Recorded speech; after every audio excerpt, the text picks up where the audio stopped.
American policy उन्होंने stated है, उन्होंने इतना इंफ्रास्ट्रक्चर अफगानिस्तान के अंदर रखा हुआ है। एक तो वो ड्रोन अटैक कर सकते हैं, एयर अटैक कर सकते हैं, वो जो आप कह रहे हैं ना वो चलेंगे, वो वाकई चलेंगे, मगर ये चीज़ छोड़ के गए हैं।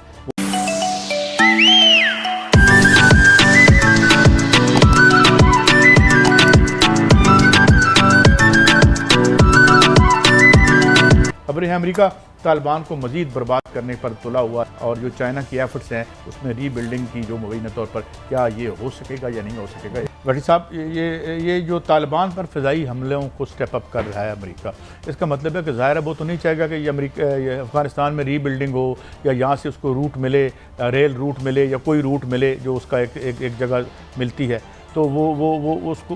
वो सबोताज करेगा अमेरिका। काई साहब, अमेरिकन पॉलिसी उन्होंने स्टेटेड है, उन्होंने इतना इंफ्रास्ट्रक्चर अफगानिस्तान के अंदर रखा हुआ है। एक तो वो ड्रोन अटैक कर सकते हैं, एयर अटैक कर सकते हैं, वो जो आप कह रहे हैं ना वो चलेंगे, वो वाकई चलेंगे, मगर ये चीज़ छोड़ के गए हैं, वो चाहें तो करें। दूसरी, उन्होंने जो आपका अरेबियन सी है, इंडियन सी है, उसमें उन्होंने अपनी फोर्सेस रखी हुई हैं, और उन्होंने ये कहा कि हमारा इंटरेस्ट, मैं अमेरिकन पॉइंट ऑफ व्यू दे रहा हूँ, हमारा इंटरेस्ट एयर अटैक होगा, अगर एयर अटैक नहीं होगा तो हम मिसाइल मारेंगे। और उन्होंने 1999 में, मैंने इस प्रोग्राम में आपको पहले भी बताया था, उन्होंने उसामा पे बारिश की थी मिसाइल की, तो उन्होंने अपने मुफाद के लिए कहा भी हम तो करेंगे अटैक। अब जो आप लोगों को समझ नहीं आ रही, हम लोगों को हम समझ रहे हैं कि अफगानिस्तान में सिर्फ एक तालिबान है और एक फोर्सेस है, नहीं, अफगानिस्तान में एक लोकल आर्ट्स बेशुमार है, दैश बेशुमार है। अफगानिस्तान में इस वक्त 10-12 कुव्वतें लड़ रही हैं, जो मैं आपको बार बार कहना चाह रहा हूँ कि अफगानिस्तान प्रॉक्सी बन जाता है हर बार, और मुझे डर लग रहा है, अल्लाह ना करे कि पाकिस्तान के लिए जो मसला आ रहा है वो इसलिए आ रहा है कि बड़ी ताकतें वहाँ पे लड़ाई अपनी अपनी लड़ना चाह रही हैं, और प्रेशर सारा पाकिस्तान पे।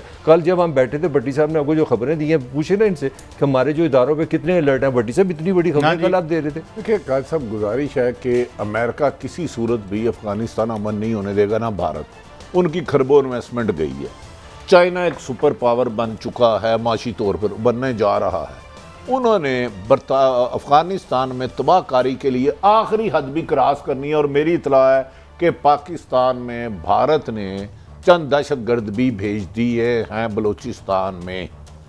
ये इंटेलिजेंस ज़राए की इतलात है, तो हमने अपना बॉर्डर सिक्योर कर लिया है, तकरीबन 90% बार लगा दी है। तो आने वाले दिन पाकिस्तान के लिए फिर आजमाइश है, क्योंकि अमेरिका इस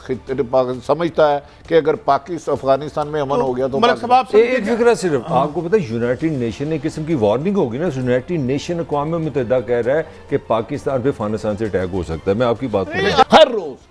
अफगानिस्तान के लोग अपनी मर्जी से हुकूमत बनाना चाह रहे हैं और उधर मिसाइल मार जा रहा है। मलिक साहब, मुझे ये बताएं कि दाइश तो उनके माइकल फ्लिन ने माना था अल जज़ीरा कि अमेरिका ने खुद बनाई, तो सारे जो जराइम पेशा लोग हैं ये अमेरिका बहादुरी बनाता है,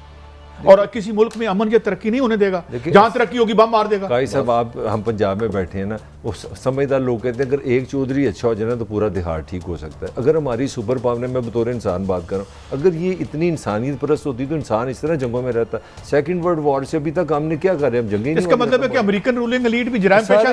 पेशा लोगों पर मबनी है। जब से अमेरिका बना 70% वो उसने गुजारे जंग में वक्त, जब से अमेरिका वजूद में आया उसकी हिस्ट्री निकाल ले। आपने गौर से सुननी है। पाकिस्तान के अंदर अब तक जितने भी मार्शल लगे हैं उनमें अजीबो गरीब किस्म की कॉमनैलिटीज़ लगती हैं, और जब आप तारीख़ के तालिब इल्म के तौर पे, पाकिस्तान की पॉलिटिकल हिस्ट्री के तालिब इल्म के तौर पे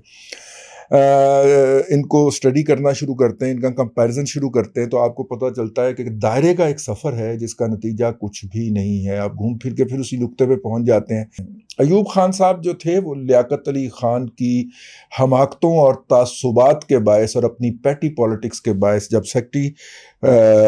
दिफा और वज़ीर दिफा बने, और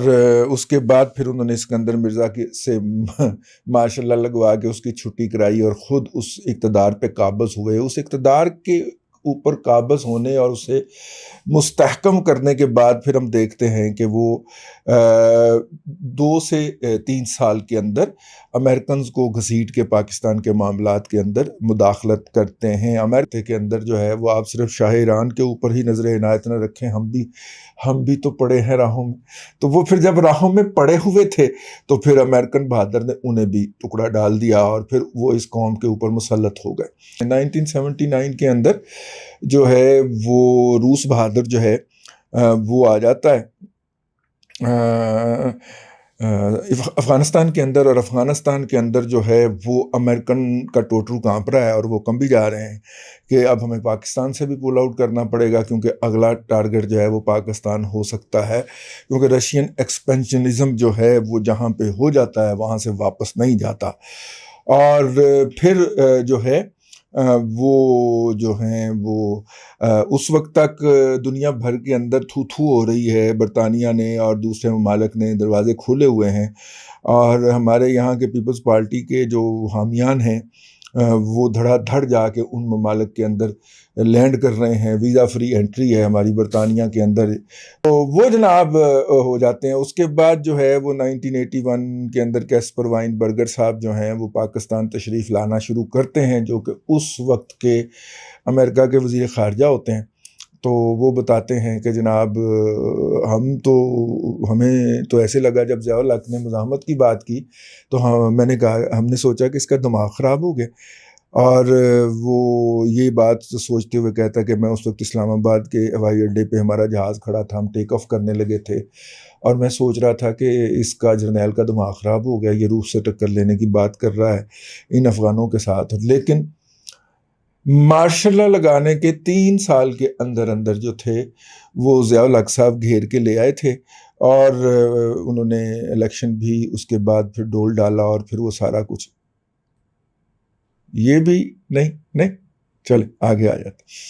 مشرف صاحب جو ہیں وہ مارشل لا لگا لیتے ہیں، اور جب وہ سری لنکا گئے تو اب تو بہت ساری کتابیں چھپ چکی ہیں، وہ اپنے رفقائے قار کو ہدایات دے کے گئے تھے کہ کم چک دینا پچھوں میرے، تو وہ پھر بہانہ بنایا ہم نے وہ جہاز کی اغوا کا، اور اس کے حوالے سے وہ ساتھیوں نے کم چک دیا، اور جب وہ کم چک دیا تو پھر ظاہر دنیا میں کوئی منہ نہیں لگاتا تھا، اور اپنی ایکسیپٹیبلٹی قربانی تھی۔ ضیاء الحق پہلوں دو کا بھی یہی مسئلہ، کیونکہ مارشل لا لگا بیٹھے تھے، دنیا کے اندر ایکسیپٹیبلٹی نہیں ہے۔ اب یہ اپنے آپ کو الائن کرتے تھے ویسٹ کے ساتھ، اور ویسٹ کے اندر اس کی ایکسیپٹیبلٹی کم تھی، جبکہ اگر یہ الائن کر لیتے، ان کو عقل آ جاتی اور یہ الائن کر لیتے چائنا کے ساتھ، رشیا کے ساتھ، تو پھر جو تھی وہ ایکسیپٹیبلٹی کی ضرورت ہی نہ پڑتی ساری۔ جس طرح برما میں ہے 30 سال کے لیے ایک آ گیا جرنیل، 20 سال کے لیے 28 سال کے لیے دوجا آ گیا، اور پھر 12 سال کے بعد تیسرا آیا، 12 سال کے لیے تیجا آیا، اس نے کہا مجھے جانے کی کیا لوڑ ہے۔ پہلے ہم نے امریکن کو کہا کہ سر خادمین کو موقع دیں، ہم ہینڈل کریں گے اور آپ کو ڈیلیور کریں گے، بقول نجم سیٹھی صاحب۔ میں اس سے ایگری نہیں کرتا، لیکن ان کا خیال ہے، اور اگر ان کے خیال کو لے لیا جائے تو کہا کہ ہم ڈیلیور کریں گے، جیسے کہا تھا ملا عمر سے ہم مذاکرات کریں گے، ہم آپ کو مذاکرات کر کے دیتے ہیں، منوا دیں گے، بچہ اپنا برخوردار ہے۔ اسی طرح طالبان سے ہم منوا دیتے ہیں آپ کو، اور طالبان سے ہم نے یہ منوایا کہ آج کے دن انہوں نے امریکن کے ساتھ سیز فائر ختم کرنے کا اعلان کر دیا ہے۔ ان کے سیز فائر ختم کرنے کے اعلان آئسولیشن میں نہیں آیا، رشیا نے تاجکستان کے راستے اپنے 200 ٹینک جو ہیں وہ افغانستان کے بارڈر پہ موو کر دیے ہیں، شیعوں نے ایران نے نارتھ افغانستان کے اندر جو ہے وہ اپنا ایک فوج ریز کرنا شروع کر دیا، اور جو ہے ترکی بہادر بھی پر ایسے چھلانگ مار کے کھارا ٹاپ کے ادھر کو آ گیا، اور اس نے آ کے وہاں پہ وہ دوستم کی موجودگی ذریعے اپنا ایک سٹیک پیدا کر لیا ہے، اور اطلاع یہی ہے کہ ہم نے بھی سپاری پکڑ لی ہے۔ تو تاریخ اپنے آپ کو دہرا رہی ہے، ہم پھر اسی نقطے پہ کھڑے ہیں جہاں پہ ہم تاریخ میں پہلے بھی 3 دفعہ اسی نقطے پہ کھڑے تھے۔